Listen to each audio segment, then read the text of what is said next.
सन उमार साहब 2021 सालको अन्तिमतिरको कुरा हो। 8 कक्षा पास गरेपछि मैले स्कुल बदलेँ र क्षेत्रपाटीको जुद्धोदय हाई स्कुलमा 9 कक्षामा भर्ना भएँ। त्यही बेला सरकारबाट हाम्रो गाउँ पञ्चायतको लागि स्कुल खोल्ने कोटा आयो। लगत्तै कोइराला चौर भन्ने ठाउँमा स्कुलका लागि टहरो पनि बन्यो। टहरो बने पनि पढाउने मास्टर भेटिरहेका थिएनन्। त्यही भएर बाले पढाउने कामको जिम्मा पनि मलाई नै सुम्पिनुभयो। यसरी म आफै विद्यार्थी भइरहेको बेला अचानक मास्टर हुन पुगेँ। कालिका स्थानको छेउैमा भएका हुनाले स्कुलको नाम कालिका राष्ट्रिय प्राथमिक विद्यालय राखिएको थियो, जुन बालाजुबाट त्रिशुली जाने बाटोमा 8.5 माइल पर पर्दथ्यो। मास्टर र विद्यार्थी दुवै एकैचोटि हुनु सजिलो कुरा थिएन। त्यो बेलाको दौडधुप जिन्दगीमा कहिल्यै पनि नबिर्सिने खालको थियो। किनभने जितपुर फेदीको घरबाट क्षेत्रपाटी स्थित जुद्धोदय पब्लिक स्कुल पुग्न कसिएर 2 घण्टा हिँड्नु पर्थ्यो। बिहानको 6 बजेबाट सुरु हुने कक्षा भ्याउन एका बिहानै 4 बजे अँध्यारोमा उठेर मन नलागी तातो भात मुखमा कोचेर हतार हतार निलिसक्नु पर्थ्यो। त्यसबेला अहिले जस्तो ग्यास चुलोको सुविधा थिएन। म हिँड्नु अघि नै दाउराको चुलोमा भात तरकारी पकाएर तयार पारिसक्न कहिले आमा त कहिले नानी फुपूले 3 बजे नै चुलोमा भाँडा बसालिसक्नुहुन्थ्यो। बिहान समयमै मेरा निम्ति भात पकाउन, अघिल्लो दिन राति नै कसौडी र कराईको पिँधमा खरानी लगाउने र बाल्न दाउरा ठिक्क पारिसकेको हुन्थ्यो। 4 बजे मैले भात निलिसक्नु अगाडि नै 2-3 जना गाउँले सालका पातको भारी बोकेर असन जान हाम्रो घर छेउ आइसकेका हुन्थे। त्यति बेला असनमा लगेर सालका पात बेच्ने गरिन्थ्यो। सधैँ झैँ 4 नबज्दै उठ्ने हजुरबाको पहिलो काम मलाई स्कुल पठाउन तयार पार्नुहुन्थ्यो। तिनी पात बेच्न जानेहरूलाई मैले भात खाइ नसिध्याउन्जेल हजुरबाले एकैछिन है, मेरो नातिलाई उज्यालो नहुन्जेल सँगै लिएर गइदेऊ भनेर रोकिराख्नुहुन्थ्यो। पात बेच्न जानेहरू रोकिएको थाहा पाएपछि म झनै छिटो भात खान्थेँ र हातभरि किताब च्यापेर तिनीहरूसँगै पछि लाग्थेँ। 20-25 मिनट जति हिँडेर धर्मस्थलीतिर पुगेपछि अलिअलि उज्यालो हुन थाल्थ्यो। पातको भारी गरुङ्गो हुने हुनाले मसँगै हिँडेकाहरूको हिँडाइ अलिक ढिलो हुन्थ्यो। त्यसपछि म तिनीहरूलाई ल बिस्तारै आउँदै गर्नुहोस् है भनेर फटाफट लम्किन्थेँ। हातमा बाँधेको दम दिने घडीको सुई हेर्दै बेला बेलामा दौडिन्थे पनि। त्यसरी नै धेरैजसो हतारिँदै लम्किँदै दौडिँदै 6 बजेको पहिलो पिरियड भ्याउँथे। कहिलेकाहीँ समयमै स्कुल पुग्न नसक्दा फर्स्ट पिरियड छुट्थ्यो पनि। स्कुलको पढाइ बिहान 9:30 बजेसम्म चल्थ्यो, तर मलाई भने कालिका स्कुलमा पढाउन जानुपर्ने भएकोले धेरैजसो अन्तिम पिरियड नपढिकन 9 बजे नै फुत्त दगुर्थे। क्षेत्रपाटीबाट कोइराला चौरस्थित कालिका स्कुल पुग्न कसिएर 2 घण्टा हिँड्नु पर्थ्यो। 10 बजेबाट स्कुल सुरु गर्नुपर्ने नियम भए पनि पढाइ सुरु गर्दा 11 बजिसकेको हुन्थ्यो। म नपुगुन्जेल कोही विद्यार्थी आफ्नै सुरले पढिरहेका हुन्थे भने कोही चौरभरि छरिएर खेलिरहेका हुन्थे। किनभने उक्त स्कुलमा शिक्षक भन्नु म मात्रै थिएँ। जिल्ला शिक्षा कार्यालयले 1 जना मात्रै शिक्षकको दरबन्दी दिएको थियो। बेला बेला हजुरबा र कहिलेकाहीँ भाइराजा दाइ आएर पढाउन सघाउँथे। विद्यार्थीहरू मलाई सानो मास्टर साहेब भन्थे।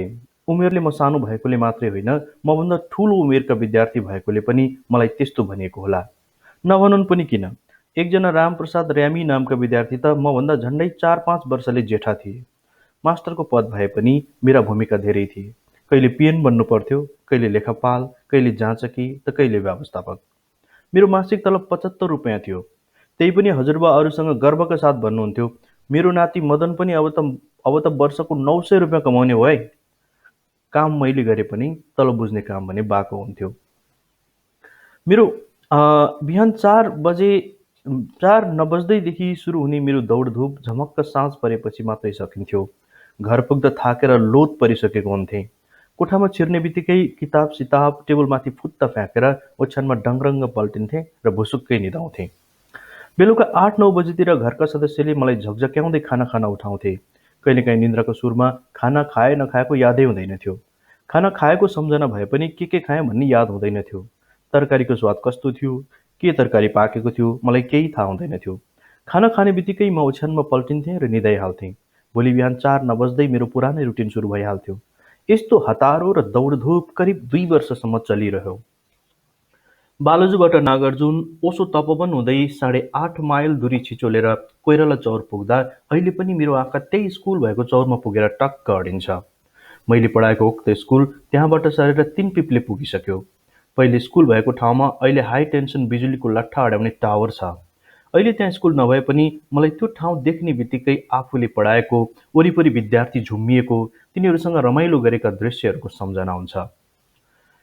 त्यतिबेला सरकारी जागिरका निम्ति अहिलेको जस्तो उमेर हद तोकिएको थिएन। त्यही भएर मैले 16 वर्ष पनि नपुग्दै मास्टरको जागिर पाएको थिएँ। स्कुलमा म मात्रै एक्लो मास्टर भएको हुनाले म नै हेडमास्टर भएको थिएँ। हेडमास्टर भएर पो के गर्नु? वर्षैपछि स्कुल फेर्दै पढेको विद्यार्थी म। नियमित कक्षा नलिएकाले मेरो अङ्ग्रेजी ध्वस्तै थियो। अङ्ग्रेजी ध्वस्त भएकै कारण पढाउने बेला मैले अनेक हैरानी बेहोरिरहन्थेँ। एक दिन पढाइरहेका बेला एउटा विद्यार्थीले फ्याट्ट सोध्यो, मास्टर साहब, टिइएनटी टेन्ट माने के हो? मैले उल्टै सोधेँ, हँ के रे? उसले दोहोऱ्यायो, टिइएनटी टेन्ट माने के? धेरैपल्ट सुनेको शब्द भन्ने थाहा पाएर पनि मैले त्यसको उत्तर झट्ट सम्झिन सकिनँ। मैले मिल्दैन भन्ने थाहा हुँदाहुँदै पनि आफ्नो इज्जत जोगाउन जे पर्ला पर्ला भन्दै टेन्ट माने बाल्नु भनेर फ्याट्ट बताइदिएँ। मेरो बोली भुइँमा नखस्दै कक्षाभरका विद्यार्थीले ठुल्ठुलो स्वरमा रट्न थाले, टिइएनटी टेन्ट, टेन्ट माने बाल्नु, टिइएनटी टेन्ट, टेन्ट माने बाल्नु। विद्यार्थीले त्यसरी घोक्न थालेपछि मलाई आपत पर्यो, किनभने मैले सही कुरा सिकाएको थिइनँ। त्यसैले अरूले सुन्लान् भनेर हत्त नपत्त विद्यार्थीहरूलाई रोक्दै भने, ल ल अहिले त्यो अङ्ग्रेजी होइन हिसाब पढ। यसरी अक्कल लगाउँदै मैले विद्यार्थीको ध्यान अङ्ग्रेजीबाट हिसाबतिर मोडेँ। 5 बजे स्कुल सकिएपछि विद्यार्थीहरूसँगै म पनि घरतिर लागेँ। बाटोमा हिँड्दै गर्दा मनमा कुरा खेलिरह्यो, टिइएनटी टेन्ट माने के होला? यो टिइएनटी टेन्ट भन्ने शब्द त धेरैपल्ट सुनिरहेकै चिनेकै शब्द हो। मनभरि कुरा खेलाउँदै हिँडिरहँदा कतैबाट घन्टी र शङ्ख फुकेको आवाज आयो। नजिकै कुनै घरमा सप्ताह पूजा भइरहेको रहेछ। टाढाबाटै मैले त्यो घरमा सानो त्रिपाल ठडाइरहेको झट्ट देखेँ। त्यो देख्ने बित्तिकै मैले फ्याट्ट सम्झेँ, धत्तेरी, टेन्ट भनेको पाल पो हो त। थुइक्क, के भयो मेरो दिमाग भनेर एक्लै हाँस्दै र थकथकी मान्दै घर पुगेँ। राति बेला बेलामा बिउजिँदा पनि त्यही कुरा सम्झेर पिर लागिरहेको थियो। विद्यार्थीहरूले घर गएर पनि टेन्ट माने बाल्नु भनेर ठुल्ठुलो स्वरले पढे होलान् र त्यो कसैले सुने भने के भन्लान् भनेर मनमा कुरा खेलाइ खेलाइ निधाएँ।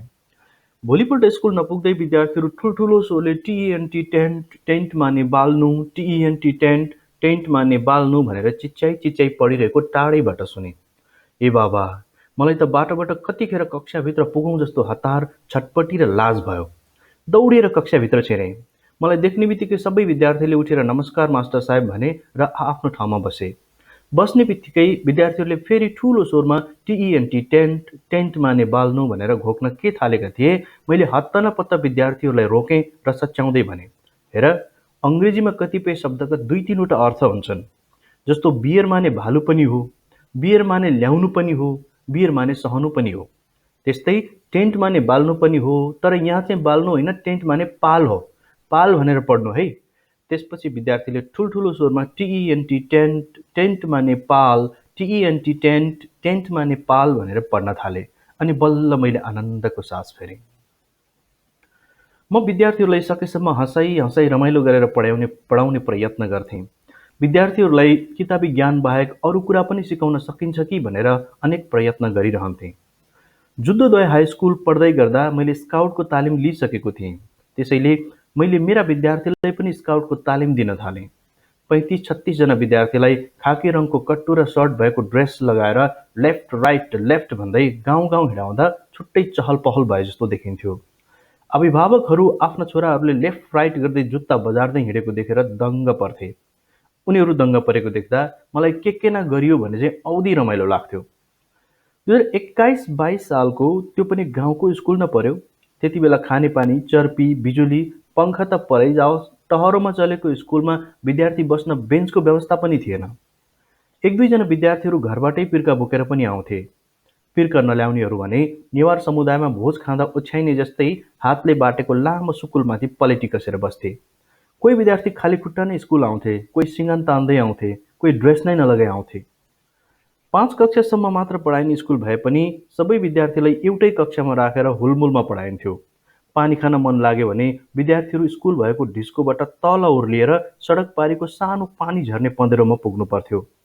गर्मी भए कागजले हम्किनु पर्थ्यो, पिसाब लागे चौरको पछाडि गएर फेर्नु पर्थ्यो।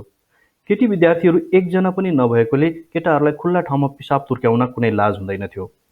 सरकारी स्कुल भने पनि स्कुल नाम मात्रको थियो। विद्यार्थीको टाउको गनेर सङ्ख्या अनुसारको प्रश्नपत्र हातैले लेखेर तयार पार्नु पर्थ्यो। 35-36 जना विद्यार्थीको लागि मार्कसिट पनि हातैले कोरेर बनाउँथे।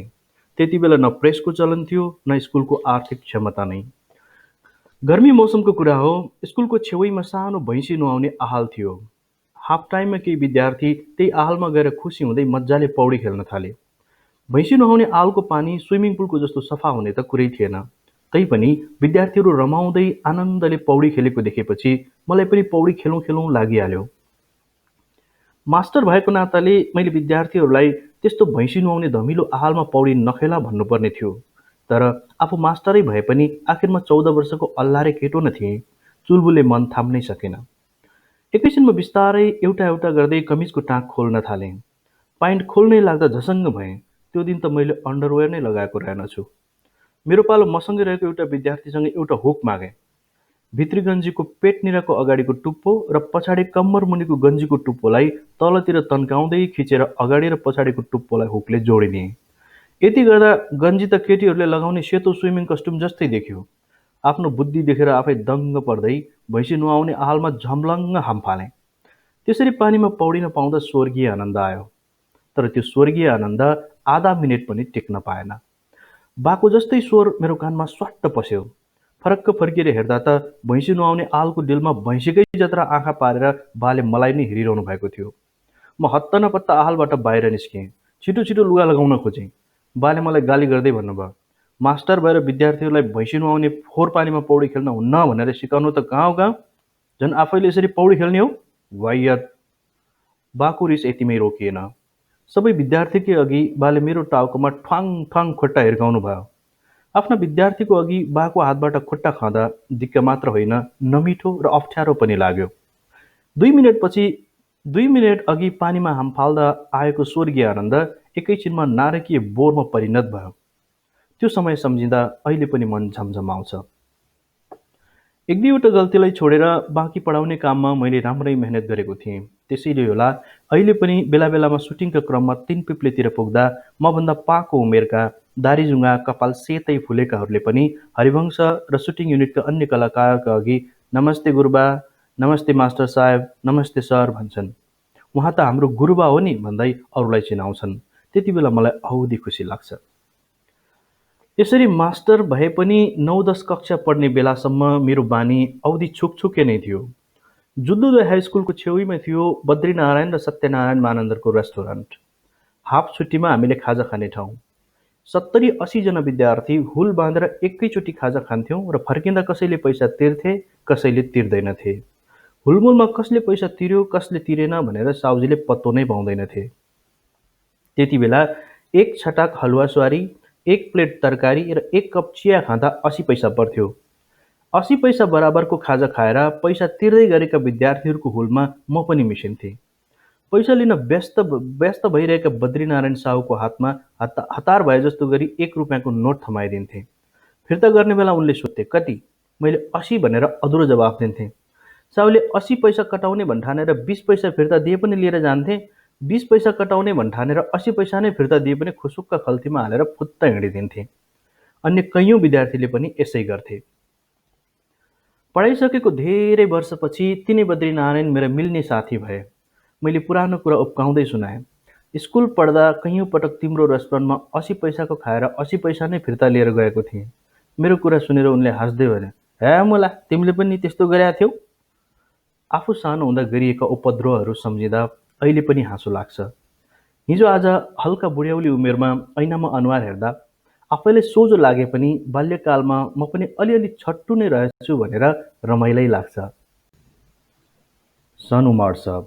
2021 सालको अन्तिमतिरको कुरा हो। 8 कक्षा पास गरेपछि मैले स्कुल बदलेँ र क्षेत्रपाटीको जुद्धोदय हाई स्कुलमा 9 कक्षामा भर्ना भएँ। त्यही बेला सरकारबाट हाम्रो गाउँ पञ्चायतको लागि स्कुल खोल्ने कोटा आयो। लगत्तै कोइराला चौर भन्ने ठाउँमा स्कुलका लागि टहरो पनि बन्यो। टहरो बने पनि पढाउने मास्टर भेटिरहेका थिएनन्। त्यही भएर बाले पढाउने कामको जिम्मा पनि मलाई नै सुम्पिनुभयो। यसरी म आफै विद्यार्थी भइरहेको बेला अचानक मास्टर हुन पुगेँ। कालिका स्थानको छेउैमा भएका हुनाले स्कुलको नाम कालिका राष्ट्रिय प्राथमिक विद्यालय राखिएको थियो, जुन बालाजुबाट त्रिशुली जाने बाटोमा 8.5 माइल पर पर्दथ्यो। मास्टर र विद्यार्थी दुवै एकैचोटि हुनु सजिलो कुरा थिएन। त्यो बेलाको दौडधुप जिन्दगीमा कहिल्यै पनि नबिर्सिने खालको थियो। किनभने जितपुर फेदीको घरबाट क्षेत्रपाटी स्थित जुद्धोदय पब्लिक स्कुल पुग्न कसिएर 2 घन्टा हिँड्नु पर्थ्यो। बिहानको 6 बजेबाट सुरु हुने कक्षा भ्याउन एका बिहानै 4 बजे अँध्यारोमा उठेर मन नलागी नलागी तातो भात मुखमा कोचेर हतार हतार निलिसक्नु पर्थ्यो। त्यसबेला अहिले जस्तो ग्यास चुलोको सुविधा थिएन। म हिँड्नु अघि नै दाउराको चुलोमा भात तरकारी पकाएर तयार पारिसक्न कहिले आमा त कहिले नानी फुपूले 3 बजे नै चुलोमा भाँडा बसालिसक्नुहुन्थ्यो। बिहान समयमै मेरा निम्ति भात पकाउन अघिल्लो दिन राति नै कसौडी र कराईको पिँधमा खरानी लगाउने र बाल्न दाउरा ठिक्क पारिसकेको हुन्थ्यो। 4 बजे मैले भात निलिसक्नु अगाडि नै 2-3 जना गाउँले सालका पातको भारी बोकेर असन जान हाम्रो घर छेउ आइसकेका हुन्थे। त्यति बेला असनमा लगेर सालका पात बेच्ने गरिन्थ्यो। सधैँ झैँ 4 नबज्दै उठ्ने हजुरबाको पहिलो काम मलाई स्कुल पठाउन तयार पार्नुहुन्थ्यो। तिनी पात बेच्न जानेहरूलाई मैले भात खाइ नसिध्याउन्जेल हजुरबाले एकैछिन है मेरो नातिलाई उज्यालो नहुन्जेल सँगै लिएर गइदेऊ भनेर रोकिराख्नुहुन्थ्यो। पात बेच्न जानेहरू रोकिएको थाहा पाएपछि म झनै छिटो छिटो भात खान्थेँ र हातभरि किताब च्यापेर तिनीहरूसँगै पछि पछि लाग्थेँ। 20-25 मिनट जति हिँडेर धर्मस्थलीतिर पुगेपछि अलिअलि उज्यालो हुन थाल्थ्यो। पातको भारी गरुङ्गो हुने हुनाले मसँगै हिँडेकाहरूको हिँडाइ अलिक ढिलो हुन्थ्यो। त्यसपछि म तिनीहरूलाई ल बिस्तारै आउँदै गर्नुहोस् है भनेर फटाफट लम्किन्थेँ। हातमा बाँधेको दम दिने घडीको सुई हेर्दै बेला बेलामा दौडिन्थेँ पनि। त्यसरी नै धेरैजसो हतारिँदै लम्किँदै दौडिँदै 6 बजेको पहिलो पिरियड भ्याउँथे।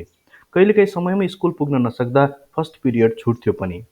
स्कुलको पढाइ बिहान 9:30 बजेसम्म चल्थ्यो, तर मलाई भने कालिका स्कुलमा पढाउन जानुपर्ने भएकोले धेरैजसो अन्तिम पिरियड नपढिकन 9 बजे नै फुत्त दगुर्थेँ। क्षेत्रपाटीबाट कोइराला चौरस्थित कालिका स्कुल पुग्न कसिएर 2 घन्टा हिँड्नु पर्थ्यो। 10 बजेबाट स्कुल सुरु गर्नुपर्ने नियम भए पनि पढाइ सुरु गर्दा 11 बजिसकेको हुन्थ्यो। म नपुगुन्जेल कोही विद्यार्थी आफ्नै सुरले पढिरहेका हुन्थे भने कोही चौरभरि छरिएर खेलिरहेका हुन्थे। किनभने उक्त स्कुलमा शिक्षक भन्नु म मात्रै थिएँ। जिल्ला शिक्षा कार्यालयले 1 जना मात्रै शिक्षकको दरबन्दी दिएको थियो। बेला बेला हजुरबा र कहिलेकाहीँ भाइराजा दाइ आएर पढाउन सघाउँथे। विद्यार्थीहरू मलाई सानो मास्टर साहेब भन्थे। उमेरले म सानो भएकोले मात्रै होइन, मभन्दा ठुलो उमेरका विद्यार्थी भएकोले पनि मलाई त्यस्तो भनिएको होला। नभनुन् पनि किन, 1 जना रामप्रसाद र्यामी नामका विद्यार्थी त मभन्दा झन्डै 4-5 वर्षले जेठा थिए। मास्टरको पद भए पनि मेरा भूमिका धेरै थिए। कहिले पिएन बन्नु पर्थ्यो, कहिले लेखापाल, कहिले जाँचकी त कहिले व्यवस्थापक। मेरो मासिक तलब 75 रुपियाँ थियो। त्यही पनि हजुरबा अरूसँग गर्वका साथ भन्नुहुन्थ्यो, मेरो नाति मदन पनि अब त वर्षको 900 रुपियाँ कमाउने हो है। काम मैले गरे पनि तल बुझ्ने काम भने बाको हुन्थ्यो। मेरो बिहान 4 नबज्दैदेखि सुरु हुने मेरो दौडधुप झमक्क साँझ परेपछि मात्रै सकिन्थ्यो। घर पुग्दा थाकेर लोत परिसकेको हुन्थेँ। कोठामा छिर्ने बित्तिकै किताब सिताब टेबलमाथि फुत्त फ्याँकेर ओछ्यानमा डङरङ्ग पल्टिन्थेँ र भुसुक्कै निदाउँथेँ। बेलुका 8-9 बजेतिर घरका सदस्यले मलाई झकझक्याउँदै खाना खान उठाउँथे। कहिलेकाहीँ निन्द्राको सुरमा खाना खाए नखाएको यादै हुँदैनथ्यो। खाना खाएको सम्झना भए पनि के खाएँ भन्ने याद हुँदैनथ्यो। तरकारीको स्वाद कस्तो थियो, के तरकारी पाकेको थियो, मलाई केही थाहा हुँदैनथ्यो। खाना खाने बित्तिकै म ओछ्यानमा पल्टिन्थेँ र निदाइहाल्थेँ। भोलि बिहान 4 नबज्दै मेरो पुरानै रुटिन सुरु भइहाल्थ्यो। यस्तो हतारो र दौडधुप करिब 2 वर्षसम्म चलिरह्यो। बालजुबाट नागार्जुन ओसो तपोवन हुँदै 8.5 माइल दूरी छिचोलेर कोइराला चौर पुग्दा अहिले पनि मेरो आँखा त्यही स्कुल भएको चौरमा पुगेर टक्क अडिन्छ। मैले पढाएको उक्त स्कुल त्यहाँबाट सरेर 3 पिप्ले पुगिसक्यो। पहिले स्कुल भएको ठाउँमा अहिले हाई टेन्सन बिजुलीको लट्ठा अड्याउने टावर छ। अहिले त्यहाँ स्कुल नभए पनि मलाई त्यो ठाउँ देख्ने बित्तिकै आफूले पढाएको, वरिपरि विद्यार्थी झुम्मिएको, तिनीहरूसँग रमाइलो गरेका दृश्यहरूको सम्झना हुन्छ। त्यति बेला सरकारी जागिरका निम्ति अहिलेको जस्तो उमेर हद तोकिएको थिएन। त्यही भएर मैले 16 वर्ष पनि नपुग्दै मास्टरको जागिर पाएको थिएँ। स्कुलमा म मात्रै एक्लो मास्टर भएको हुनाले म नै हेडमास्टर भएको थिएँ। हेडमास्टर भएर पो के गर्नु, वर्षैपछि स्कुल फेर्दै पढेको विद्यार्थी म। नियमित कक्षा नलिएकाले मेरो अङ्ग्रेजी ध्वस्तै थियो। अङ्ग्रेजी ध्वस्त भएकै कारण पढाउने बेला मैले अनेक हैरानी बेहोरिरहन्थेँ। एक दिन पढाइरहेका बेला एउटा विद्यार्थीले फ्याट्ट सोध्यो, मास्टर साहेब टेन्ट टेन्ट माने के हो? मैले उल्टै सोधेँ, हँ के रे? उसले दोहोऱ्यायो, टेन्ट माने के? धेरैपल्ट सुनेको शब्द भन्ने थाहा पाएर पनि मैले त्यसको उत्तर झट्ट सम्झिन सकिनँ। मैले मिल्दैन भन्ने थाहा हुँदाहुँदै पनि आफ्नो इज्जत जोगाउन जे पर्ला पर्ला भन्दै टेन्ट माने बाल्नु भनेर फ्याक्ट बताइदिएँ। मेरो बोली भुइँमा नखस्दै कक्षाभरका विद्यार्थीले ठुल्ठुलो स्वरमा रट्न थाले, टिइएनटी टेन्ट, टेन्ट माने बाल्नु, टिइएनटी टेन्ट, टेन्ट माने बाल्नु। विद्यार्थीले त्यसरी घोक्न थालेपछि मलाई आपत पर्यो, किनभने मैले सही कुरा सिकाएको थिइनँ। त्यसैले अरूले सुन्लान् भनेर हत्ता नपत्ता विद्यार्थीहरूलाई रोक्दै भने, ल ल अहिले त्यो अङ्ग्रेजी होइन, हिसाब पढ। यसरी अक्कल लगाउँदै मैले विद्यार्थीको ध्यान अङ्ग्रेजीबाट हिसाबतिर मोडेँ। 5 बजे स्कुल सकिएपछि विद्यार्थीहरूसँगै म पनि घरतिर लागेँ। बाटोमा हिँड्दै गर्दा मनमा कुरा खेलिरह्यो, टिइएनटी टेन्ट माने के होला? यो टिइएनटी टेन्ट भन्ने शब्द त धेरैपल्ट सुनिरहेकै चिनेकै शब्द हो। मनभरि कुरा खेलाउँदै हिँडिरहँदा कतैबाट घन्टी र शङ्ख फुकेको आवाज आयो। नजिकै कुनै घरमा सप्ताह पूजा भइरहेको रहेछ। टाढाबाटै मैले त्यो घरमा सानो त्रिपाल ठडाइरहेको झट्ट देखेँ। त्यो देख्ने बित्तिकै मैले फ्याट्ट सम्झेँ, धत्तेरी, टेन्ट भनेको पाल पो हो त। थुइक्क, के भयो मेरो दिमाग भनेर एक्लै हाँस्दै र थकथकी मान्दै घर पुगेँ। राति बेला बेलामा बिउजिँदा पनि त्यही कुरा सम्झेर पिर लागिरहेको थियो। विद्यार्थीहरूले घर गएर पनि टेन्ट माने बाल्नु भनेर ठुल्ठुलो स्वरले पढे होलान् र त्यो कसैले सुने भने के भन्लान् भनेर मनमा कुरा खेलाइ खेलाइ निधाएँ। भोलिपल्ट स्कुल नपुग्दै विद्यार्थीहरू ठुल्ठुलो स्वरले टिइएनटी टेन्ट, टेन्ट माने बाल्नु, टिइएनटी टेन्ट, टेन्ट माने बाल्नु भनेर चिच्याइ चिच्याइ पढिरहेको टाढैबाट सुने। ए बाबा, मलाई त बाटोबाट कतिखेर कक्षाभित्र पुगौँ जस्तो हतार, छटपटी र लाज भयो। दौडिएर कक्षाभित्र छिरेँ। मलाई देख्ने बित्तिकै सबै विद्यार्थीले उठेर नमस्कार मास्टर साहेब भने र आफ्नो ठाउँमा बसे। बस्ने बित्तिकै विद्यार्थीहरूले फेरि ठुलो स्वरमा टिइएनटी टेन्ट, टेन्ट माने बाल्नु भनेर घोक्न के थालेका थिए।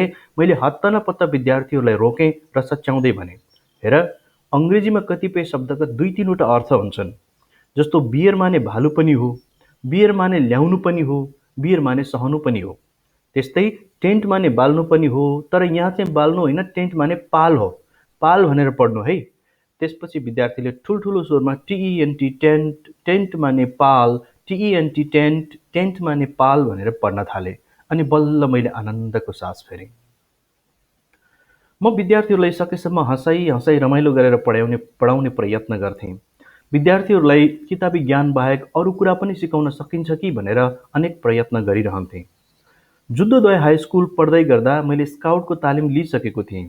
त्यसैले मैले मेरा विद्यार्थीलाई पनि स्काउटको तालिम दिन थालेँ। 35-36 जना विद्यार्थीलाई खाकी रङको कट्टु र सर्ट भएको ड्रेस लगाएर लेफ्ट राइट भन्दै गाउँ गाउँ हिँडाउँदा छुट्टै चहल पहल भए जस्तो देखिन्थ्यो। अभिभावकहरू आफ्ना छोराहरूले लेफ्ट राइट गर्दै जुत्ता बजार्दै हिँडेको देखेर दङ्ग पर्थे। उनीहरू दङ्ग परेको देख्दा मलाई के न गरियो भने चाहिँ औधी रमाइलो लाग्थ्यो। 2021-22 सालको त्यो पनि गाउँको स्कुल न पर्यो। त्यति बेला खानेपानी, चर्पी, बिजुली, पङ्खा त परै जाओस्, टहरोमा चलेको स्कुलमा विद्यार्थी बस्न बेन्चको व्यवस्था पनि थिएन। 1-2 जना विद्यार्थीहरू घरबाटै पिर्का बोकेर पनि आउँथे। पिर्का नल्याउनेहरू भने नेवार समुदायमा भोज खाँदा ओछ्याइने जस्तै हातले बाटेको लामो सुकुलमाथि पलेटी कसेर बस्थे। कोही विद्यार्थी खाली खुट्टा नै स्कुल आउँथे, कोही सिँगान तान्दै आउँथे, कोही ड्रेस नै नलगाई आउँथे। 5 कक्षासम्म मात्र पढाइने स्कुल भए पनि सबै विद्यार्थीलाई एउटै कक्षामा राखेर हुलमुलमा पढाइन्थ्यो। पानी खान मन लाग्यो भने विद्यार्थीहरू स्कुल भएको ढिस्कोबाट तल ओर्लिएर सडक पारीको सानो पानी झर्ने पँधेरोमा पुग्नु पर्थ्यो। गर्मी भए कागजले हम्किनु पर्थ्यो। पिसाब लागे चौरको पछाडि गएर फेर्नु पर्थ्यो। केटी विद्यार्थीहरू 1 जना पनि नभएकोले केटाहरूलाई खुल्ला ठाउँमा पिसाब तुर्क्याउन कुनै लाज हुँदैनथ्यो। सरकारी स्कुल भने पनि स्कुल नाम मात्रको थियो। विद्यार्थीको टाउको गनेर सङ्ख्या अनुसारको प्रश्नपत्र हातैले लेखेर तयार पार्नु पर्थ्यो। 35-36 जना विद्यार्थीको लागि मार्कसिट पनि हातैले कोरेर बनाउँथे। त्यति बेला न प्रेसको चलन थियो, न स्कुलको आर्थिक क्षमता नै। गर्मी मौसमको कुरा हो। स्कुलको छेउैमा सानो भैँसी नुहाउने आहाल थियो। हाफ टाइममा केही विद्यार्थी त्यही आहालमा गएर खुसी हुँदै मजाले पौडी खेल्न थाले। भैँसी नुहाउने आहालको पानी स्विमिङ पुलको जस्तो सफा हुने त कुरै थिएन। तैपनि विद्यार्थीहरू रमाउँदै आनन्दले पौडी खेलेको देखेपछि मलाई पनि पौडी खेलौँ खेलौँ लागिहाल्यो। मास्टर भएको नाताले मैले विद्यार्थीहरूलाई त्यस्तो भैँसी नुहाउने धमिलो आहालमा पौडी नखेला भन्नुपर्ने थियो। तर आफू मास्टरै भए पनि आखिरमा 14 वर्षको अल्लारे केटो न थिएँ। चुलबुले मन थाम्नै सकेन। एकैछिनमा बिस्तारै एउटा एउटा गर्दै कमिजको टाँक खोल्न थालेँ। पाइन्ट खोल्नै लाग्दा झसङ्ग भएँ। त्यो दिन त मैले अन्डरवेयर नै लगाएको रहेनछु। मेरो पालो मसँगै रहेको एउटा विद्यार्थीसँग एउटा हुक मागेँ। भित्री गन्जीको पेटनिरको अगाडिको टुप्पो र पछाडि कम्मर मुनिको गन्जीको टुप्पोलाई तलतिर तन्काउँदै खिचेर अगाडि र पछाडिको टुप्पोलाई हुकले जोडिदिएँ। यति गर्दा गन्जी त केटीहरूले लगाउने सेतो स्विमिङ कस्ट्युम जस्तै देखियो। आफ्नो बुद्धि देखेर आफै दङ्ग पर्दै भैँसी नुहाउने आहालमा झम्लङ्ग हामफालेँ। त्यसरी पानीमा पौडिन पाउँदा स्वर्गीय आनन्द आयो। तर त्यो स्वर्गीय आनन्द आधा मिनेट पनि टेक्न पाएन। बाको जस्तै स्वर मेरो कानमा स्वाट्ट पस्यो। फरक्क फर्किएर हेर्दा त भैँसी नुहाउने आलको डिलमा भैँसीकै जत्रा आँखा पारेर बाले मलाई नै हेरिरहनु भएको थियो। म हत्त नपत्त आहालबाट बाहिर निस्केँ। छिटो छिटो लुगा लगाउन खोजेँ। बाले मलाई गाली गर्दै भन्नुभयो, मास्टर भएर विद्यार्थीहरूलाई भैँसी नुहाउने फोहोर पानीमा पौडी खेल्न हुन्न भनेर सिकाउनु त कहाँ हो कहाँ? झन् आफैले यसरी पौडी खेल्ने हो? वाहियात! बाको रिस यतिमै रोकिएन। सबै विद्यार्थीकै अघि बाले मेरो टाउकोमा ठ्वाङ ठ्वाङ खुट्टा हिर्काउनु भयो। आफ्ना विद्यार्थीको अघि बाको हातबाट खुट्टा खाँदा दिक्क मात्र होइन, नमिठो र अप्ठ्यारो पनि लाग्यो। 2 मिनेटपछि 2 मिनेट अघि पानीमा हामफाल्दा आएको स्वर्गीय आनन्द एकैछिनमा नारकीय बोरमा परिणत भयो। त्यो समय सम्झिँदा अहिले पनि मन झमझमाउँछ। एक दुईवटा गल्तीलाई छोडेर बाँकी पढाउने काममा मैले राम्रै मेहनत गरेको थिएँ। त्यसैले होला अहिले पनि बेला बेलामा सुटिङका क्रममा 3 पिप्लेतिर पुग्दा मभन्दा पाको उमेरका, दारीजुङ्गा, कपाल सेतै फुलेकाहरूले पनि हरिवंश र सुटिङ युनिटका अन्य कलाकारका अघि नमस्ते गुरुबा, नमस्ते मास्टर साहेब, नमस्ते सर भन्छन्। उहाँ त हाम्रो गुरुबा हो नि भन्दै अरूलाई चिनाउँछन्। त्यति बेला मलाई औधी खुसी लाग्छ। यसरी मास्टर भए पनि 9-10 कक्षा पढ्ने बेलासम्म मेरो बानी औधी छुकछुके नै थियो। जुद्धोदय हाई स्कुलको छेउैमा थियो बद्रीनारायण र सत्यनारायण मानन्दरको रेस्टुरेन्ट। हाफ छुट्टीमा हामीले खाजा खाने ठाउँ। 70-80 जना विद्यार्थी हुल बाँधेर एकैचोटि खाजा खान्थ्यौँ र फर्किँदा कसैले पैसा तिर्थे, कसैले तिर्दैनथे। हुलमुलमा कसले पैसा तिर्यो, कसले तिरेन भनेर साउजीले पत्तो नै पाउँदैनथे। त्यति बेला एक छटाक हलुवा स्वारी, एक प्लेट तरकारी र एक कप चिया खाँदा 80 पैसा पर्थ्यो। 80 पैसा बराबरको खाजा खाएर पैसा तिर्दै गरेका विद्यार्थीहरूको हुलमा म पनि मिसिन्थेँ। पैसा लिन व्यस्त भइरहेका बद्रीनारायण साहुको हातमा हतार भए जस्तो गरी 1 रुपियाँको नोट थमाइदिन्थे। फिर्ता गर्ने बेला उनले सोध्थे, कति? मैले 80 भनेर अधुरो जवाफ दिन्थेँ। साहुले 80 पैसा कटाउने भन्ठानेर 20 पैसा फिर्ता दिए पनि लिएर जान्थे। 20 पैसा कटाउने भन्ठानेर 80 पैसा नै फिर्ता दिए पनि खुसुक्क खल्तीमा हालेर फुत्त हिँडिदिन्थे। अन्य कैयौँ विद्यार्थीले पनि यसै गर्थे। पढाइसकेको धेरै वर्षपछि तिनै बद्रीनारायण मेरा मिल्ने साथी भए। मैले पुरानो कुरा उप्काउँदै सुनाएँ। स्कुल पढ्दा कैयौँ पटक तिम्रो रेस्टुरेन्टमा 80 पैसाको खाएर 80 पैसा नै फिर्ता लिएर गएको थिएँ। मेरो कुरा सुनेर उनले हाँस्दै भने, हे मुला, तिमीले पनि त्यस्तो गरेका थियौ? आफू सानो हुँदा गरिएका उपद्रवहरू सम्झिँदा अहिले पनि हाँसो लाग्छ। हिजो आज हल्का बुढ्यौली उमेरमा ऐनामा अनुहार हेर्दा आफैले सोझो लागे पनि बाल्यकालमा म पनि अलिअलि छट्टु नै रहेछु भनेर रमाइलै लाग्छ। देवता ढोक्ने बानी। म सानो छँदा घरमा दिनौँ जस्तो पूजापाठ चलिरहन्थे। त्यसताका श्री पञ्चमीको दिन सरस्वती, माघ महिनामा स्वस्थानी र एकपल्ट सत्यनारायणको व्रत बसेको पनि मलाई राम्रै सम्झना छ। 12-13 वर्षको उमेरतिर त मेरो हात पनि अटोमेटिक थियो कि देवता त कतै देख्नै नहुने। देवता देख्ने बित्तिकै नमस्कार भगवान भन्दै हात टाउकोतिर गइहाल्ने। त्यति मात्रै हो र? बाटोमा हिँड्दा कतै ढुङ्गामा रातो अबिर पोखिएको देखेँ भने पनि रक्षा गर है भगवान भन्दै नमस्कार गर्न हात उठिहाल्थे। एकपल्ट भानु जयन्तीको भोलिपल्ट दरबार स्कुल अघिको फुटपाथबाट हिँड्दै थिएँ। अबिर र माला लगाइराखेको देखेर भानुभक्तको शालिगलाई पनि देवता भन्ठानेर परमेश्वर भगवान भनेर एक हातले नमस्कार गरिहालेछु। त्यति बेला आफ्नो पारा देखेर आफैलाई लाज लाग्यो। अरूले देखे कि भनेर दायाँ बायाँ पल्याक पुलुक हेर्दै त्यही हातले फेरि टाउको कन्याएको जस्तो गरी कन्याउँदै हिँडेँ। त्यसै गरी एक दिन फेरि म असनतिर एक्लै हिँड्दै थिएँ। ठिक त्यसै बेला त्यौरतिरबाट एउटी 2 जिउकी महिला ठुलो भुँडी अघि लगाएर बिस्तारै मेरै अघिल्तिर आइरहेकी थिइन्। एक सुरमा हिँडिरहेको मैले ती गर्भवती महिलाको भुक्क उठेको भुँडीलाई हेरेर जय भुँडी गणेश भन्दै एक हातले नमस्कार गरिहालेछु। आफ्नो पारा देखेर मलाई एकदमै अप्ठ्यारो लाग्यो। भुँडीमा हेरेर नमस्कार गरेको अरू कसैले देख्यो कि भनेर दायाँ बायाँ हेरेँ। आफ्नो हातमा केही लागेर हेरेको जस्तो गरी हात यसो पल्टाएर हेर्दै फेरि आफ्नो गाला सुमसुमाएको जस्तो गरी मनमनै हाँस्दै अगाडि बढेँ। एक दिन मैले आफ्नो यही हुस्सो बानीको कथा एकजना साथीलाई सुनाएँ। उनी मरिमरि हाँसेर भन्न थाले, तिमीले त पेट बोकेकी महिलाको भुँडीमा हेरेर मात्र नमस्कार गरेछौ। मैले त एक दिन प्रज्ञा भवनतिरबाट कमलादीतिर जाँदै गर्दा त्योभन्दा ठुलो होसो काम गरेँ। ती साथीले हाँसो नरोकिकन भने, कमलादी गणेश मन्दिरनिर पुगेर गणेश दर्शन गरौँ भनेर मन्दिरतिर यसो फर्केर हेरेको त गणेशको मूर्ति अगाडि यत्रो बडेमानको फर्सी जत्रो नितम्ब भएकी महिलाले आफ्नो ठुलो नितम्ब सडकतिर फर्काएर घोप्टो परेर गणेशलाई ढोगिरहेकी रहेछिन्। मैले त त्यही फर्सी जत्रो नितम्बलाई हेर्दै जय परमेश्वर भगवान् रक्षा गर भन्दै नमस्कार गरेर खुरुखुरु हिँडेछु। हेर मेरो शुद्धि। उनको कुरा सुनेर म पनि मरिमरि हाँसेँ। उनले थपे, कमलादी गणेश स्थानमा त्यस्तो दृश्य प्राय पहिले पनि देखिरहेका हुन्थे। कहिल्यै झुकिएको थिएन। त्यो दिन एकपल्ट के भो त्यस्तो पर्यो। अहिले सम्झिन पनि अप्ठ्यारो लाग्छ। यो कुरा अरूले गिज्याउलान् भनेर कसैलाई भनेको पनि थिएन। तिमीलाई पनि उस्तै खालको घटना परेको हुनाले सम्झेर सुनाएको। अरूलाई नभन है। छुट्टिने बेला उनले भने, तिमीलाई वास्तवमा यो कुरा सुनाउनै नहुने थियो, फ्याट्ट फुस्किहालेछ।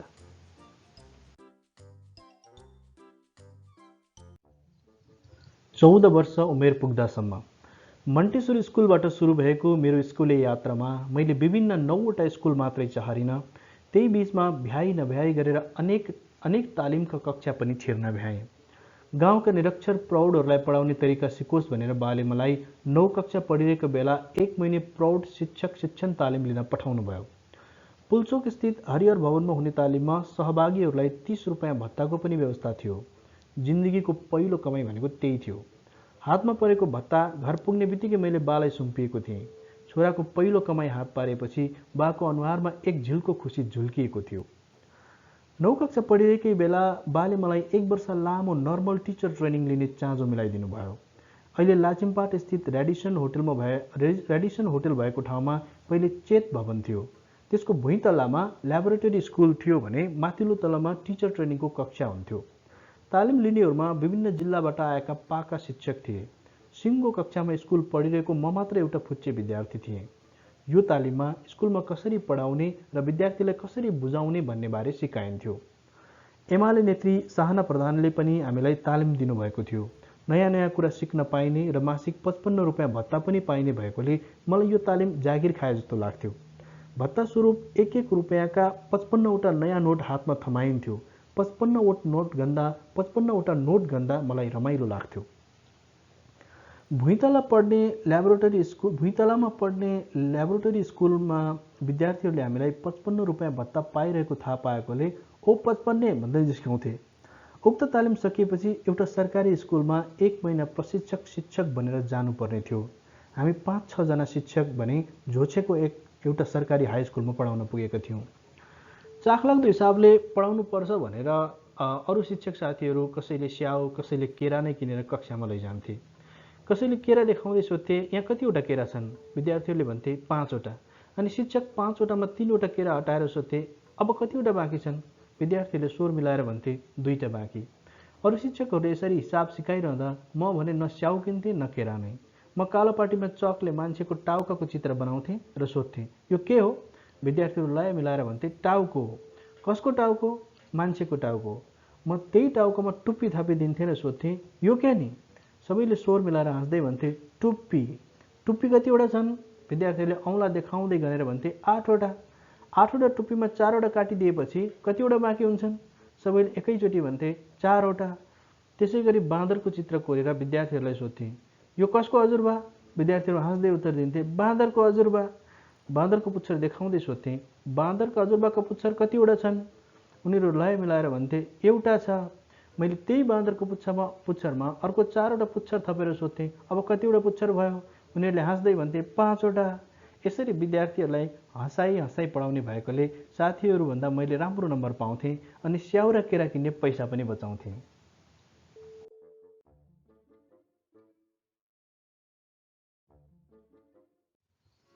गुल्टा व्हाइट र एसएलसी। कहिले फसेखेपमा रहेको फुपूको घर बसेर त कहिले फेदीको घरबाटै आउजाउ गरेर मैले जेनतेन 9 कक्षा सकेँ।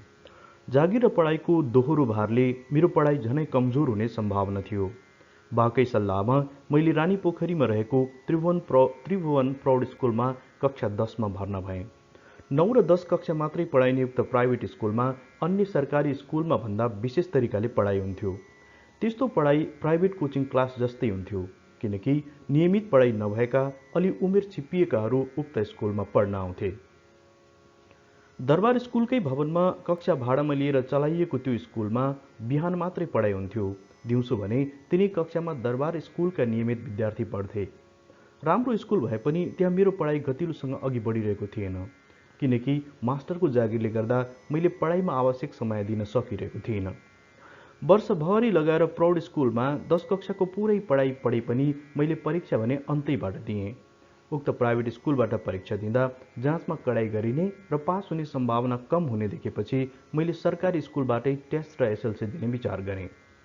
त्यसताका फुपूकै घरमा भगवतीबारी स्थित शान्ति निकुञ्ज हाई स्कुलमा हिसाब विषय पढाउने शिक्षक गोविन्द वैद्य भाडामा बस्न आउनुभयो। उहाँलाई म गोविन्द दाई नै भनेर बोलाउँथेँ। गोविन्द सरकै सल्लाहमा मैले टेस्ट परीक्षा दिन शान्ति निकुञ्ज हाई स्कुलमा फारम भरेँ र त्यहीँबाटै जेनतेन टेस्ट पास गरेँ। गोविन्द दाई हिसाब सिकाउनमा अत्यन्त पोख्त हुनुहुन्थ्यो। एसएलसी परीक्षा नजिकिएसँगै उहाँसँग हिसाबको ट्युसन पढ्न आउने विद्यार्थीको घुइँचो नै लाग्थ्यो। उहाँले विद्यार्थीहरूलाई फर्स्ट डिभिजन ल्याउने भए यति पैसा, सेकेन्ड डिभिजन ल्याउने भए यति पैसा र थर्ड डिभिजन मात्रै ल्याएर पास हुने भए यति पैसा तिर्नुपर्छ भनेर अलग अलग ट्युसन फी तोक्नुभयो। नभन्दै एसएलसीको रिजल्टमा फर्स्ट डिभिजनका लागि धेरै पैसा तिर्नेहरूले फर्स्ट डिभिजन नै ल्याउँथे, सेकेन्ड डिभिजनको लागि फी तिर्नेहरूले सेकेन्ड डिभिजनकै मार्क ल्याउँथे, त्यस्तै पास मात्रै हुन पाए नि हुन्थ्यो भनेर फी तिर्नेहरू थर्ड डिभिजन ल्याएर जेनतेन पास हुन्थे। हिसाबको ज्यामितिका सूत्र बुझ्न मलाई गाह्रो लाग्थ्यो। उहाँले सिकाइदिएपछि ज्यामितिबारे मैले छ्याङ्ग हुने गरी बुझेको थिएँ। फुपूको घरमा भाडामा बस्ने भएकै कारण उहाँले निशुल्क ट्युसन पढाइदिनु भएको थियो। एसएलसीको परीक्षा नजिकिँदै थियो। फसेकेप टोलकै गौतम साक्य, हरि तण्डुकार लगायत अन्य 3-4 जना साथीसँग मिलेर हाँस्दै ठट्टा गर्दै र बेला बेलामा छाती नै फुट्ला जस्तो पिर गरी सामूहिक रूपमा पढ्न थाल्यौँ। दिनको 1-2 घण्टा गोविन्द दाईले हिसाब लगायत अरू विषय पढाइदिनुहुन्थ्यो। जाँच नजिक आएपछि मात्र सबै किताब एकैचोटि घोक्नु पर्दा दिमागले भ्याइ नसक्नुहुन्थ्यो। एक गाग्री पानी एकैचोटि पिउन खोजे जस्तो। हाम्रो हालत देखेर हैरान हुँदै गोविन्द दाईले सामूहिक रूपमा पढ्ने हामी सबैलाई भन्नुभयो, खै तिमीहरूलाई कति सिकाउने, जति पढाए पनि बिर्सेको बिर्सै छ। जाँच नजिकै आइसक्यो। पढाइ नसुध्रिएको देखेर उहाँले दिगदार हुँदै हामीलाई एउटा उपाय बताइदिनु भयो। अब यसो गरिएर यो जाँचभरि मेमोरी पावर बढाउने गुल्टाबाइट भन्ने औषधि पाइन्छ, त्यो किनेर खाऊ, त्यसले अलिकति भए पनि मेमोरी पावर बढ्न सक्छ। उहाँले यस्तो सुझाव मात्र के दिनुभएको थियो, हामी पढ्न सड्न छोडेर तुरुन्तै गुल्टाबाइट किन्न न्यू रोडतिर कुदिहाल्यौँ। न्यू रोडका 2-3 औषधि पसलमा धुइँधुइँती चाहर्दा पनि गुल्टाबाइट कतै भेटिएन। खोजेको अचुक औषधि नभेटिएपछि एकछिन सबैजना निराश पनि भयौँ। तैपनि हामी नआत्ती अर्को एउटा औषधि पसलमा पुग्यौँ। त्यहाँ पनि गुल्टाबाइट त थिएन, तर गुल्टाबाइटले जस्तै मेमोरी पावर बढाउने गुल्टा न्युरल भन्ने औषधि रहेछ। औषधि पसलेले यो लगेर खाए पनि हुन्छ भनेर सल्लाह दिए। जुन औषधि खाए पनि हाम्रो मेमोरी पावर बढे त भइहाल्यो नि भनेर दङ्ग पर्दै हामी सबैले त्यही गुल्टा न्युरल किनेर ल्यायौँ। पछि एउटा साथीले अनेकतिर चाहेर एउटा औषधि पसलबाट गुल्टाबाइट नै भेटियो भनेर किनेर ल्यायो। त्यसपछि त हामीलाई के चाहियो? जाँच नसिद्धिउन्जेल बिहान उठ्ने बित्तिकै एक चक्की गुल्टाबाइट, जाँच दिन जानु अगाडि अर्को चक्की गुल्टाबाइट, जाँच दिएर फर्किएपछि फेरि अर्को चक्की गुल्टाबाइट र सुत्ने बेलामा पनि फेरि त्यही गुल्टाबाइट। यसरी गुल्टाबाइट नै गुल्टाबाइट खाँदै गुल्टाबाइटकै कुरा गर्दै र बचेखुचेको समयमा अलिअलि पढ्दै एसएलसी परीक्षा सक्यौँ। परीक्षाफल प्रकाशित नहुन्जेल नतिजा के हुने हो भनेर बडो पिर लागिरहेको थियो। झन्डै 4 महिनापछि एसएलसीको परीक्षाफल पनि निस्कियो। गुल्टाबाइट खाएका हामी सबै साथी दगुरा दगुर गर्दै भूगोल पार्कको भित्तामा टाँसिएको गोर्खापत्रमा सिम्बोल नम्बर हेर्न गयौँ। राम्रो पढेर जाँच दिएको भए पो पास भइन्थ्यो। दिन रात गुल्टाबाइट खाएर जाँच दिएपछि के को पास होइन्थ्यो। हामी सबैजना गर्ल्याम गुर्लुममै गुल्टिएछौँ। मार्कसिटमा मेरो 3-4 वटा विषयमा आलो नम्बर आएको थियो। त्यसपछि हामी सबैले फेल हुनुको दोष त्यही गुल्टाबाइटलाई दिन थाल्यौँ। हाम्रो निष्कर्ष थियो, गुल्टाबाइट धेरै खाएकै कारण हामी सबै गुल्टेका हौँ। हामीले एक आपसमा कुरा गर्दै भन्यौँ, नामै राम्रो छैन त्यो औषधिको, गुल्टाबाइट। छ्या, नाम सुन्दै गुल्टेला जस्तो। यसरी 2023 सालमा दिएको पहिलो एसएलसी गुल्टाबाइटकै करामतले गुल्टाइदियो। तर अर्को साल मेहनत गरेर पढ्छु र पास भएरै छाड्छु भनेर खुबै मेहनत गरेर गुल्टाबाइट खाँदै नखाई ध्यान दिएर पढेँ। दोहोऱ्याएर हिसाबको ट्युसन पढेकोले उक्त विषयमा अलिअलि बलियो नै भइसकेको थिएँ। मलाई अलिक सजिलो लाग्ने भएकोले विज्ञान विषयको ट्युसन पढ्न जरुरी थिएन, तर फेल भएको एसएलसीमा सबै विषयमा थोरै नम्बर ल्याएको देखेर बाले मलाई विज्ञानको पनि ट्युसन पढ्ने चाँजो मिलाइदिनु भयो। त्यस्ताका कवि चित्तधरी देज्यूसँग बाको अलिक सामिप्य थियो। कविकै भान्जी केशरी तुलाधरजीसँग बाले मलाई पढाइदिन कुरा गरिदिनु भयो। केही महिना रक्तकाली नजिकैको घरमा गएर उहाँसँग एक्लै ट्युसन पढेँ। यसरी ट्युसन पढेको राम्रै भयो, किनकि दोस्रो एसएलसीमा मैले सबै विषयमा राम्रै नम्बर ल्याएको थिएँ। विज्ञान र हिसाबको ट्युसन पढे पनि म सबैभन्दा कमजोर त अङ्ग्रेजी विषयमा थिएँ। बाले अङ्ग्रेजी विषयको पनि ट्युसन पढ्ने चाँजो मिलाइदिनु भयो। मरुइटी टोलमा बस्ने चन्द्रमोहन जोशीसँग बाको एकदमै मिल्ती थियो। पढे लेखेका अवकाश प्राप्त सरकारी कर्मचारी जोशीज्यूले बाको आग्रह अनुसार म एक्लैलाई ट्युसन पढाइदिने हुनुभयो। 3-4 महिना जति उहाँकै घरमा गएर अङ्ग्रेजी ट्युसन पढेँ। अन्त ट्युसन पढ्न गएको भए पैसा तिर्नु पर्थ्यो, तर बाको मिल्ने साथीको घरमा ट्युसन पढेको हुनाले चन्द्रमोहन बाले मलाई हरेक दिन दिउँसोको खाजा समेत खुवाई आफ्नै छोरा सम्झेर पढाइदिनु भयो। त्यही पढाइले गर्दा मेरो अङ्ग्रेजी व्याकरणको जग अलिक बलियो भयो। चन्द्रमोहन बासँग पढ्दाका कुरा सम्झिँदा अहिले पनि रमाइलो लाग्छ। उहाँले सधैँजसो मलाई कोर्स बुकको अङ्ग्रेजी किताब प्रोज सेलेक्सन र पोइट्री सेलेक्सनमा भएका कथा कविताहरूको सारांश र व्याख्या लेख्ने होमवर्क दिनुहुन्थ्यो। म पनि आफूले जाने जतिको व्याकरण मिलाई सकी नसकी होमवर्क पूरा गरेर लैजान्थेँ। तर मैले जति नै मेहनत गरेर लेख्दा पनि उहाँ तिमीले लेखेको भएन भनेर टाउको हल्लाउँदै माथिदेखि तलसम्म ख्वाइ केर्नुहुन्थ्यो अनि त्यसैको माथि आफ्नै सुरले करेक्सन गरेर लेख्नुहुन्थ्यो। यस्तो क्रम सधैँजसो दोहोरिरहन्थ्यो।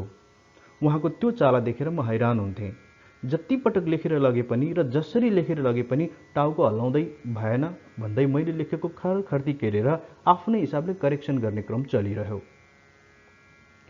एक दिन जे पर्ला भनेर प्रोज सेलेक्सनको गाइड बुकमा छापिएको एक्सप्लानेसन हुबहु सारेर बुझाएँ। यसरी किताबबाट जस्ताको तस्तै सारेर ल्याउने हो भनेर गाली खाइएला भनेर डर लागिरह्यो। उहाँले सधैँ झैँ एकपल्ट खर्र पढेर भन्नुभयो, भएन। यति भनेर टाउको हल्लाउँदै माथिदेखि तलसम्म सबै केर्दै आफ्नै सुरले करेक्सन गरेर लेख्न थाल्नुभयो। मैले डराउँदै सोधेँ, यो लेखेको पनि भएन र बुवा? उहाँले आफ्नै सुरले भन्नुभयो, हिजो अस्ति लेखेको भन्दा त राम्रै छ, तर त्यति चित्त बुझ्दो छैन। मैले चुपचाप सुनिरहेँ मात्रै। गाइड बुकबाट हुबहु सारेर लगेको बारे केही भनिन। त्यसको भोलिपल्ट फेरि उहाँले करेक्सन गरेर जे लेखिदिनु भएको थियो त्यही जस्ताको तस्तै सारेर लगेँ। अब आज चाहिँ के भन्ने हुन् बुढाले भन्दै चन्द्रमोहन बाको मुख डराइ हेर्दै होमवर्क बुझाएँ। सधैँ झैँ मैले लेखेको कुरालाई एकपल्ट खर्र पढ्नुभयो अनि पुरानै शैलीमा सुस्तरी दायाँ बायाँ टाउको हल्लाउँदै भन्नुभयो, भएन। त्यसपछि माथिदेखि तलसम्म सबै केर्दै पुरै होमवर्क करेक्सन गर्दै आफ्नै सुरले लेख्नुभयो। त्यति बेला मलाई चन्द्रमोहन बाको शैली देखेर अचम्मै लाग्यो। अब चाहिँ केही नभनी भएन भनेर फुर्तिसाथ भने, हेर्नुहोस् चन्द्रमोहन बा, हिजो अस्ति मैले लेखेको जति सबै केरेर करेक्सन गरिदिनु भयो। त्यही भएर अस्ति मैले प्रोज सेलेक्सनको गाइड बुकमा जे छापिएको छ त्यही सारेर ल्याएको थिएँ। यति भनेर मैले झोलाबाट गाइड बुक निकालेर मैले सारेको पङ्क्ति नै प्रमाण स्वरूप देखाइदिएँ। अनि भने गाइड बुककै सार्दा पनि राम्रो भएन भन्दै सबै करेक्सन गरिदिनु भयो। त्यसैले आज त मैले हिजो तपाईँले करेक्सन गर्दा जे लेखिदिनु भएको थियो त्यही जस्ताको तस्तै सारेर ल्याएको थिएँ। त्यो पनि सबै केरेर करेक्सन गरिदिनु भयो। मेरो कुरा सुनेर मुसु हाँस्दै मलाई सम्झाउने हिसाबले भन्नुभयो, त्यो के हुन्छ भने हेर बाबु, होमवर्क चेक गर्ने भनेको मुडमा डिपेन्ड हुन्छ, बुझ्यौ? पैसा नभएको बेलामा करेक्सन गर्दा बेग्लै मुड हुन्छ, आम्दानी भएको दिनमा बेग्लै मुड हुन्छ। त्यसै गरी श्रीमतीसँग झगडा परेको बेला करेक्सन गर्नु परे अर्कै मुड बन्छ। मुड हेरी हुन्छ क्या, मुड हेरी। यति भनेर उहाँ मेरो बठ्याइ देखेर मलाई नै धाप मार्दै मजाले हाँस्नुभयो। जसरी पढाएर भए पनि उहाँले मेरो अङ्ग्रेजीको स्तर अलिकति सुधारिदिनु भयो र अङ्ग्रेजीमा फेलै हुनुपर्ने अवस्थाबाट जोगाइदिनु भयो। यसो गर्दै दोस्रो पल्ट एसएलसीको जाँच दिने समय पनि आइहाल्यो। त्यो पल्ट गुल्टा भाइट नखाई ध्यान दिएर पढेर जाँच दिएँ। सबै विषयमा राम्रैसँग उत्तर लेखेको थिएँ। भूगोल विषयको परीक्षामा 14वटा प्रश्न सोधिएका थिए, जसमध्ये कुनै 8को उत्तर लेख्नु भनेर प्रश्नपत्रकै एउटा कुनामा सानो अक्षरले लेखिएको रहेछ। त्यो कुरा मैले यादै गरिनँ। सबै प्रश्न आफूले पढेकै पाठबाट आएकोले हौसिँदै हतार पुरै 14वटै प्रश्नको उत्तर लेखेर आएको थिएँ, जसमध्ये 6-7वटा प्रश्नको उत्तर गतिलैसँग लेखेको थिएँ। बाँकी प्रश्नको उत्तर भने ठिकठिकै लेखेको थिएँ। त्यसरी आवश्यकता भन्दा धेरै प्रश्नको उत्तर लेखेको हुनाले यो विषयमा पास भइन्छ कि भइन्न भन्ने धुकचुक भइरहेको थियो। नभन्दै सबै विषयमा पास, भूगोल विषयमा फेल भएछु। थोरै प्रश्नको उत्तर गर्दा फेल हुनु सामान्य थियो, तर धेरै प्रश्नको उत्तर गरेकै कारण मलाई फेल गराइएकोमा अपरिचित जाँचकी सम्झेर मलाई खुबै चित्त दुखिरह्यो। यसरी गुल्टा बाइट नखाइदिएको 2024 सालको एसएलसीमा पनि गुल्टिनु पर्यो, तर मैले हार भने मानिनँ। तेस्रो पटक एसएलसी दिएर भए पनि पास हुन्छु भनेर मैले इख लिएर वर्षभरि पढिरहेँ। 2025 सालको एसएलसीको परीक्षा अगावै मभित्र यसपाला त पक्कै पास भइन्छ भन्ने आत्मविश्वासले डेरा जमाएको थियो। नभन्दै त्यो वर्ष मैले सजिलैसँग 3rd डिभिजनमा एसएलसी पास गरेँ। 5 नम्बर मात्रै बढी आइदिएको भए 2nd डिभिजन आउँथ्यो भनेर म खुबै चुकचुकाएँ। त्यसताका एसएलसी पास हुन सजिलो कुरा थिएन। त्यसैले त होला त्यति बेला एसएलसीलाई आइरन गेट भनिन्थ्यो। त्यसमाथि 10 कक्षासम्म पढ्नलाई 9वटा स्कुल चाहर्ने म जस्तो विद्यार्थीलाई त एसएलसी भनेको आइरन गेट हुनु स्वाभाविकै थियो।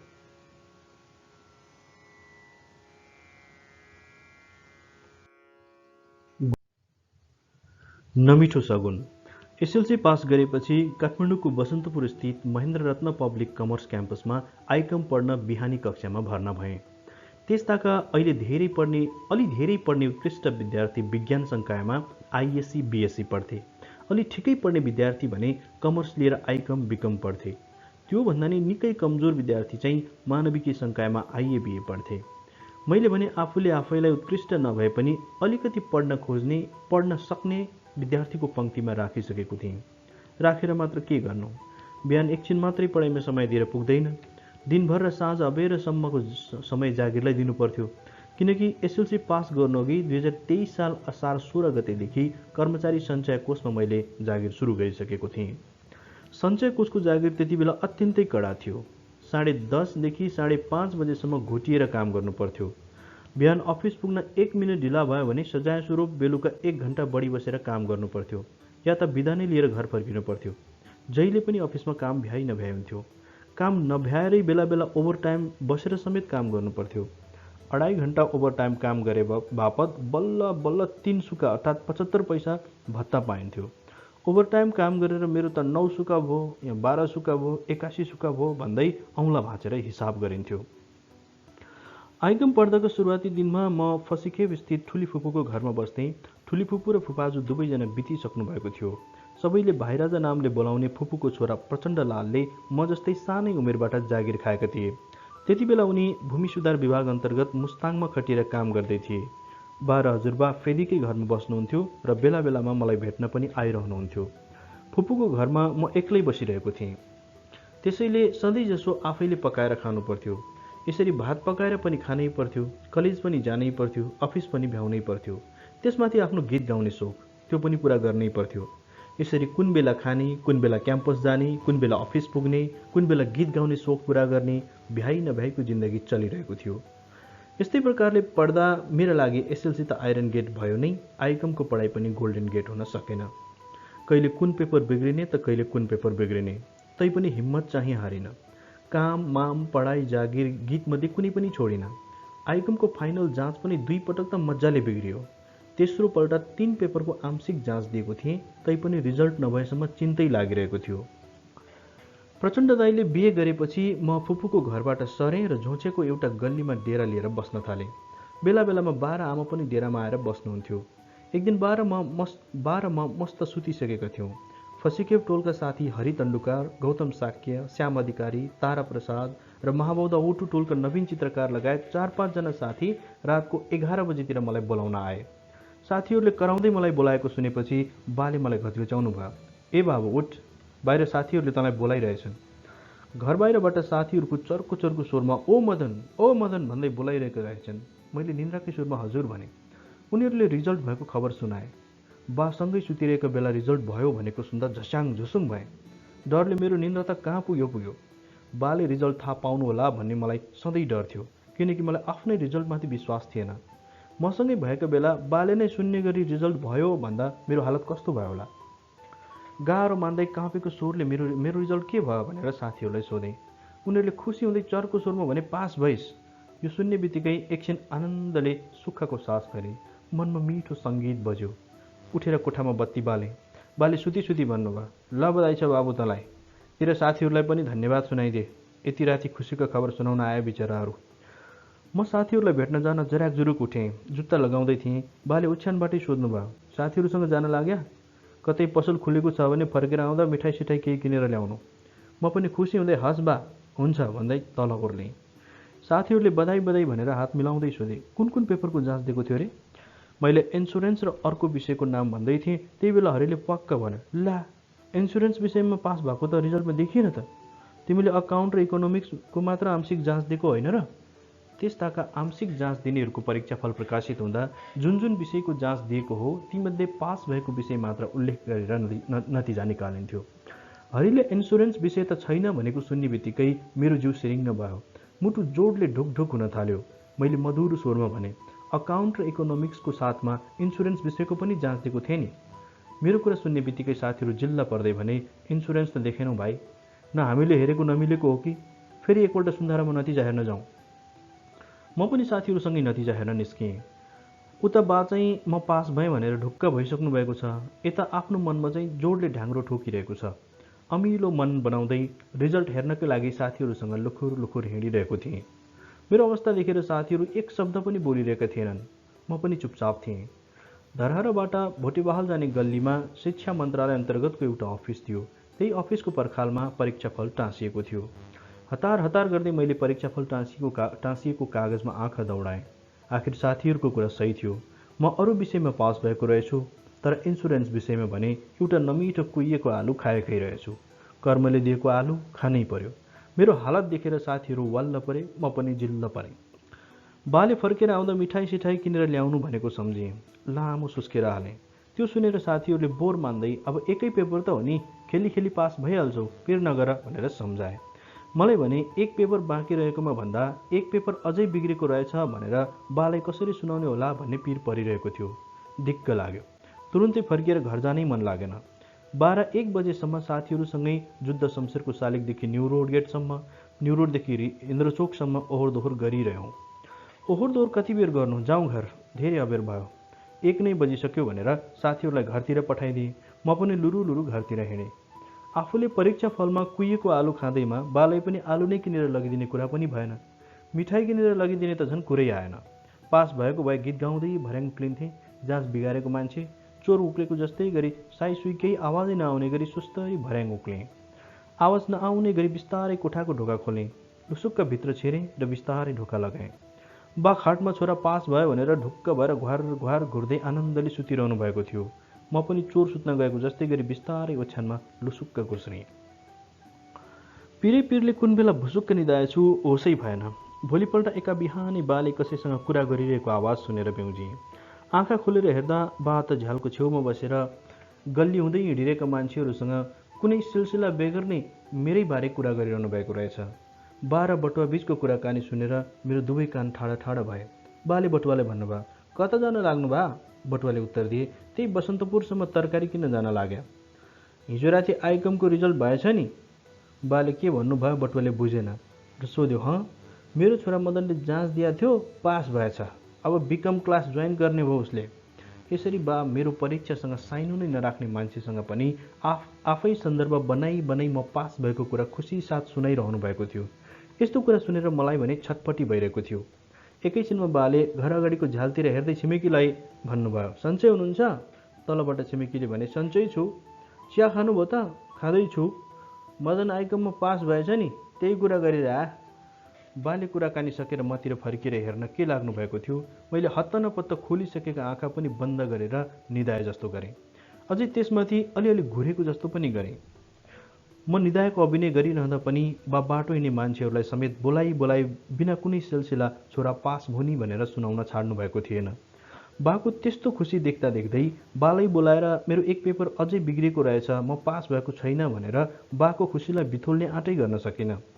छोरा पास भयो भनेर सुनाइसकेका मान्छेलाई फेरि छोरा पास भएको होइन रहेछ भनेर सुनाउनु पर्यो भने बाको अनुहार कस्तो होला? यस्तो पिरले पोलेर के गरौँ कसो गरौँ भइरहेको थियो। त्यति नै बेला माथिल्लो बैगलबाट आमाले ठुलो स्वरमा, ओ मदन, उठेको छैनौ अझै? उठ उठ, लौ छिटो माथि आऊ भन्दै बोलाउनु भएको सुने। आमा बोलेको सुनेपछि बाले पनि मेरो नजिकै आएर, ए बाबु उठ, ऊ कति सुत्ने, माथि आऊ भन्नुभयो। म मन नलागी उठेर बुइगलमा गएँ। त्यहाँको दृश्य देखेर म फेरि झसङ्ग भएँ। म पास भएको उपलक्ष्यमा मलाई सगुन दिनलाई नेवारी चलन अनुसार उसिनेको अन्डा, मासको बारा, दही, फलफुल, पूजाका सरजाम र फुलको माला तयार पारेर राखिएको रहेछ। ल भो अब गर्ने के? एकैछिन त म अक्क नबक्क भएँ। नुहाई धुवाई गरेर लुरुक्क परेर सगुन लिनलाई चकटीमा बसेँ। आमाले पूजा गरेर सगुन दिनलाई सुकुन्दमा दियो बाल्नुभयो। पास भएको भए पो मेरो मुख उज्यालो हुन्थ्यो। फेल भएर मनमा बेस्कन कुरा खेलिरहेको मान्छे मेरो अनुहार एकदमै ठुस्स परेको देखिएछ। मलाई हेर्दै बाले ठुलो स्वरले भन्नुभयो, ओ बाबु, जाँचमा पास भएको मान्छे के फेल भयो जस्तो गरी ठुस्स परिरहेको, के भयो तँलाई? बाको सुर सुनेर म फेरि झसङ्ग भएँ। मैले हत्त नपत्ता आफूलाई सम्हाल्दै कति न पासै भएको जस्तो गरी भने, होइन बा, अब एकैचोटि पास भएको भए पो खुसी हुनु। पटक पटक आंशिक जाँच दिएर पास भएको, त्यसैले। बाले मलाई सम्झाउँदै भन्नुभयो, के भयो त? जे भए पनि उत्रियो, अब पास त भयो नि, ल खुसी भएर सगुन लिनु। बाको अनुहार त्यसै खुसीले उज्यालिएको थियो। बाले आमालाई अराउँदै भन्नुभयो, ल पास भएको मान्छेलाई फुलको माला पनि लगाइदेऊ।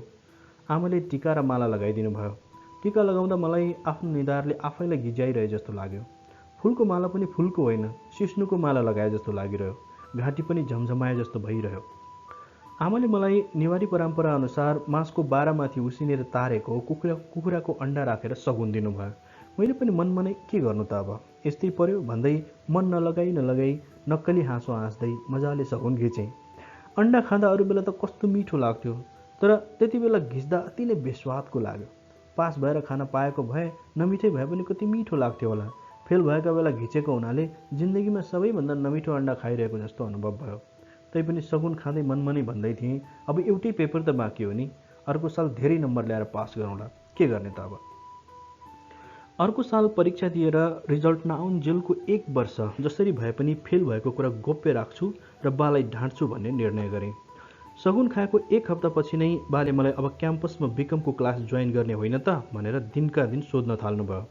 म चाहिँ 2-4 दिनपछि भर्ना हुन्छु, अहिले बेला भएको छैन, हाम्रो क्याम्पसले भर्ना लिएको छैन भन्दै आलटाल गर्दै बासँग परपर भएर हिँड्न थालेँ।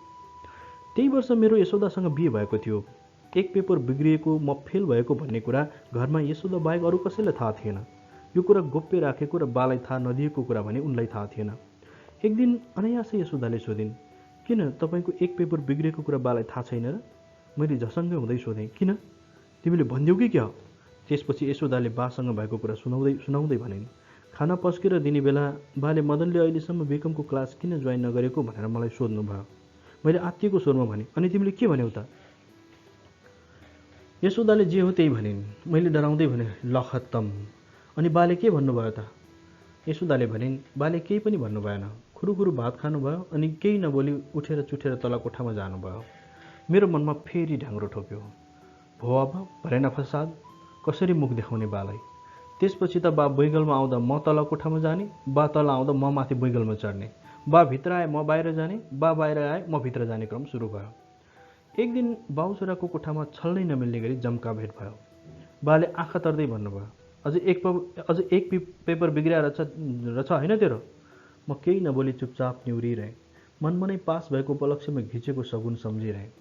यसरी अनेक भुक्तमान खेपेको अर्को साल मैले फेल भएको विषयमा फेरि परीक्षा दिएँ र सजिलैसँग पास भएँ। तैपनि बाले रिजल्ट आएको दिन के भयो भनेर सोध्नुभयो। मैले मुसुक्क हाँसेर पास भएँ बा भने।